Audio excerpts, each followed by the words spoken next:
Assalamualaikum warahmatullahi wabarakatuh. Perkenalkan, nama saya Denisa Nurrahman dengan NIM 20207062 dan rekan saya Dewi Kartika Sani dengan NIM 2020707868.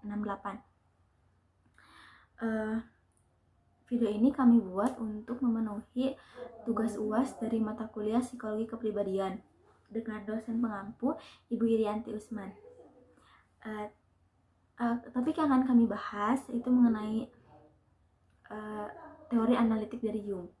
Nama asli Jung adalah Carl Gustav Jung. Ia lahir di Swiss pada 26 Juli 1875 dan meninggal pada 6 Juni 1961 di usia 85 tahun. Jung ini pernah sekolah di Universitas Basel dengan ilmu kedokteran.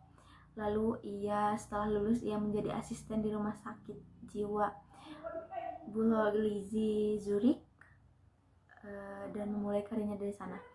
Jung juga salah satu murid emas dari Freud. Namun hubungan mereka ini tidak berlangsung lama karena mereka memiliki cara pandang yang tidak cocok sehingga mereka hubungannya meregang. Salah satu penyebab pecahnya hubungan mereka itu karena penolakan Jung terhadap panseksualisme dari Freud.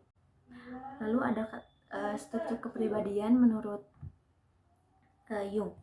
Kata Jung, kepribadian kita ini mempunyai banyak sistem dan saling berinteraksi. Nah, yang pertama itu ada ego. Ego ini adalah jiwa yang sadar. Isinya itu mengenai persepsi-persepsi, ingatan-ingatan, dan perasaan sadar. Seperti teman-teman mendengarkan saya berbicara dengan sadar. Jadi teman-teman melakukannya dengan sadar gitu. Ego ini sangat penting untuk kita karena dia akan melahirkan identitas dan kontinuitas. Jadi ketika teman-teman ditanya siapa nama teman-teman, teman-teman akan jawab sesuai dengan ego teman-teman selama ini gitu. Lalu selanjutnya ada ketidaksadaran personal. Jadi ketidaksadaran personal ini dekat dengan ego karena isinya ini pengalaman yang awalnya kita sadari namun kita abaikan atau kita lupakan atau kita represikan gitu. Karena kita merasa hal pengalaman ini tuh tidak penting atau memalukan gitu. Nah, ketidaksadaran personal ini diam-diam menyetir ego kita. Jadi misal kamu ini anaknya pendiam, terus kamu tiba-tiba marah sama teman-teman sekelas kamu. Nah, teman sekelas kamu ini merasa kaget dan tidak ada yang berani menjawab. Lalu kamu sadar, loh kok aku bisa ya marahnya kayak gini, padahal aku nggak pernah kayak gini loh. Nah, jadi sebenarnya jiwa kita ini merekam semua pengalaman yang kita alamin. Tapi karena kita merasa itu pengalaman itu memalukan atau tidak penting, makanya ini tuh kita simpan di ketidaksadaran personal gitu. Nah, ketidakpersonal ini ada yang di daerah ketidaksadaran personal ini ada yang namanya kompleks. Kompleks adalah gagasan kelompok pikiran yang kita nggak sadar. Nah, misalnya kita mau bicarain soal ibu. Nah, ibu yang kita tahu itu ibu kita atau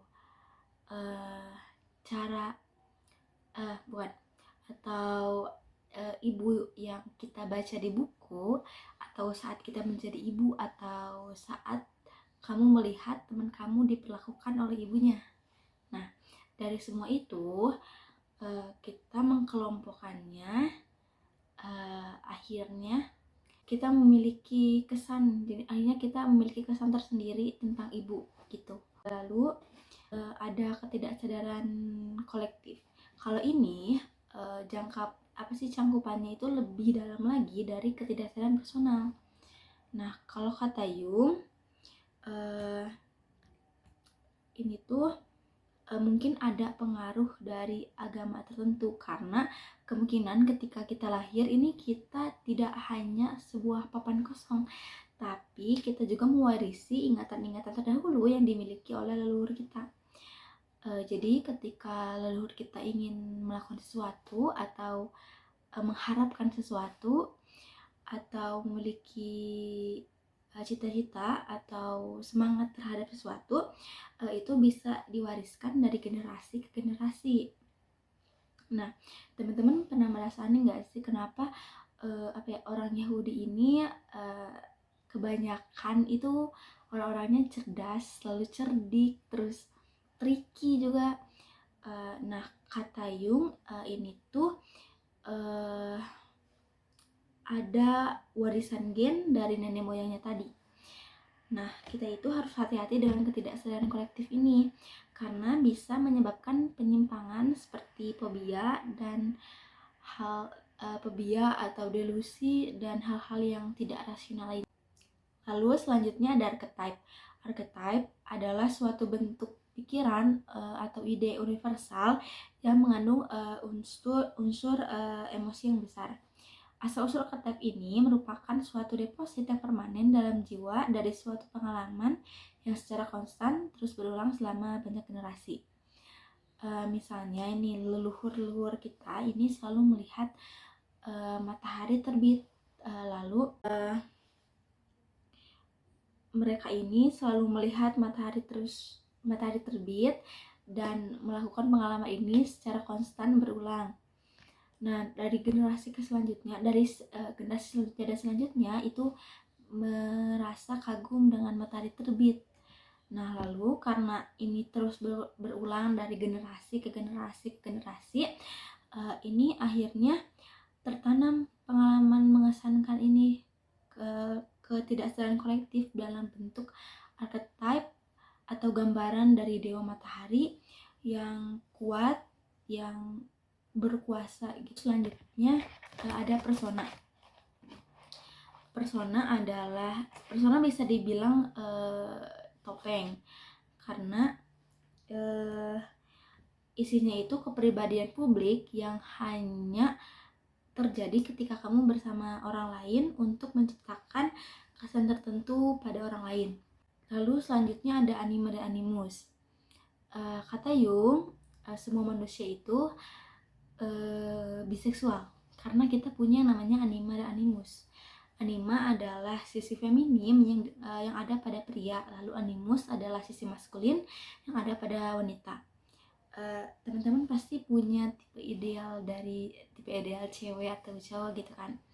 Nah, tipe ideal ini lahirnya dari anima animus, ketidaksadaran kolektif teman-teman gitu. Bayang-bayang ini bisa dibilang juga sisi gelap kamu karena isinya itu insting binatang atau kejahatan atau keserakahan, intinya sisi gelap gitu. Nah, bayang-bayang ini sengaja kita sembunyiin jadi orang lain itu nggak tahu, dan kemungkinan kita pun nggak sadar punya sisi gelap ini gitu.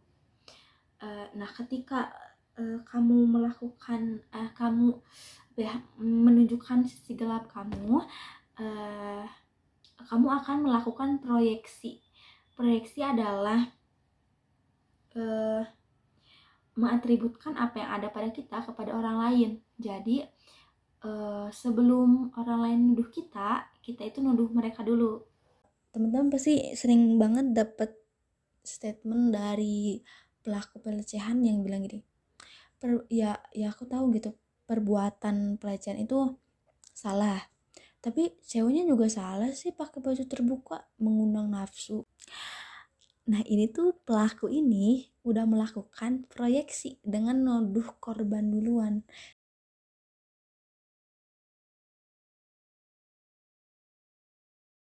Terakhir ada self. Self adalah jiwa yang utuh dan ideal. Jadi self itu ketika kamu udah bisa mengontrol 3 tadi. Ego kamu, ketidaksadaran personal kamu, dan ketidaksadaran kolektif kamu. Nah, itu kalau kamu sudah bisa mengontrol itu sama dengan kamu sudah lengkap gitu. Self juga bisa dikatakan archetype dari semua archetype gitu. Nah, setelah kita bisa mengontrol ini, kita bisa mengontrol 3 ini, itu bisa disebut self kan. Dari self itu nanti kita berjalan ke arah realization self atau realisasi diri, yaitu diferensiasi yang sangat penuh dan sangat sempurna dan menjadi perpaduan harmonis atau dari semua dari semua aspek seluruh kepribadian manusia. Selanjutnya ada dinamika kepribadian. Yang pertama ada kausalitas dan teleologi. Kausalitas menyatakan bahwa peristiwa-peristiwa sekarang adalah akibat atau pengaruh dari masa lalu. Sedangkan teleologi menyatakan bahwa peristiwa sekarang dimotivasi oleh tujuan masa depan. Jung mengatakan bahwa perilaku ini harus dibentuk oleh keduanya. Karena masa sekarang tidak hanya ditentukan oleh masa lalu atau kausalitas, tetapi juga ditentukan oleh masa depan atau teleologi.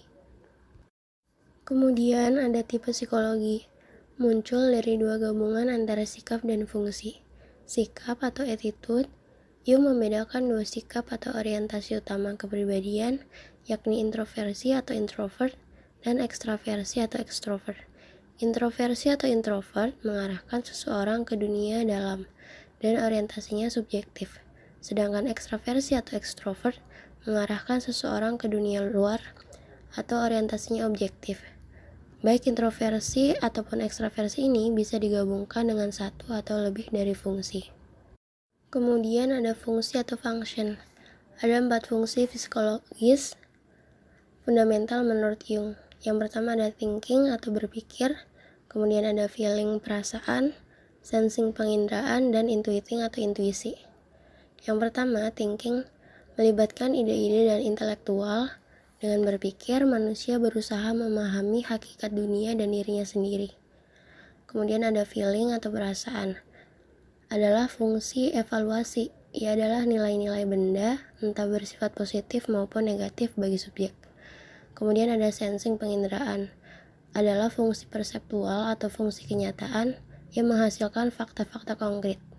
Yang terakhir ada intuiting atau intuisi, berisi persepsi melalui proses-proses tak sadar. Thinking dan feeling disebut sebagai fungsi rasio, karena mereka memakai akal, penilaian, abstraksi, dan generalisasi. Sedangkan sensing dan intuiting dipandang sebagai fungsi irasional, karena mereka didasari oleh persepsi tentang hal-hal yang konkret. Sebagai contoh, ada seseorang yang berdiri di pinggir Grand Canyon, Sungai Colorado. Apabila fungsi perasaan lebih menonjol, maka ia akan mengalami perasaan kagum dan keindahan yang mendebarkan hati. Namun apabila ia dikuasai oleh fungsi penginderaan, maka ia akan melihat Grand Canyon itu semata-mata seperti apa adanya, atau seperti apa yang nampak dalam potret. Apabila fungsi pikiran yang menguasai egonya, maka ia akan berusaha memahami Grand Canyon itu menurut prinsip-prinsip dari teori geologi. Tetapi apabila fungsi intuitifnya yang kuat, maka seseorang itu akan cenderung melihat Grand Canyon sebagai misteri alam yang memiliki arti yang sangat dalam. Kemudian selanjutnya ada perkembangan kepribadian. Jung yakin bahwa manusia tetap berkembang atau berusaha berkembang dari tahap perkembangan yang kurang sempurna ke tahap perkembangan yang lebih sempurna. Ada 4 tahap perkembangan kepribadian menurut Jung. Yang pertama ada childhood, kemudian youth, ketiga ada middle life, dan yang terakhir ada old age. Pada tahap childhood, anak-anak mulai penuh dengan potensinya, tapi kesadarannya masih rendah. Kemudian di tahap youth, kesadaran mulai penuh tanpa penghayatan, dan remaja mulai beradaptasi dengan lingkungan sosialnya. Kemudian pada tahap middle life, kesadaran sudah penuh. Yang terakhir ada old age, mulai penurunan tingkat kesadaran. Lalu yang terakhir ada metode penelitian. Jung adalah seorang sarjana dan seorang ilmuwan yang menemukan fakta-faktanya di mana-mana. Dalam mitos-mitos kuno, dalam cerita-cerita dongeng modern, dalam kehidupan primitif dan peradaban modern, dalam agama timur dan dunia-dunia barat, dalam alkemi, astrologi, telepati jiwa, dan kewaskitaan dalam mimpi-mimpi dan penglihatan orang-orang normal. Dalam antropologi, sejarah, kesusastraan, dan kesenian, dan dalam penelitian-penelitian klinis dan eksperimental. Dalam sejumlah artikel dan buku, ia mengungkapkan data empiris yang menjadi dasar teorinya. Jung menegaskan bahwa ia lebih tertarik kepada penemuan fakta daripada perumusan teori-teori. Berikut beberapa metode penelitian Jung. Yang pertama ada word association test, kemudian ada dream analysis, yang ketiga ada active imagination, dan yang terakhir ada psikoterapi. Sekian dari kelompok kami. Terima kasih atas perhatiannya. Semoga bermanfaat. Wassalamualaikum warahmatullahi wabarakatuh.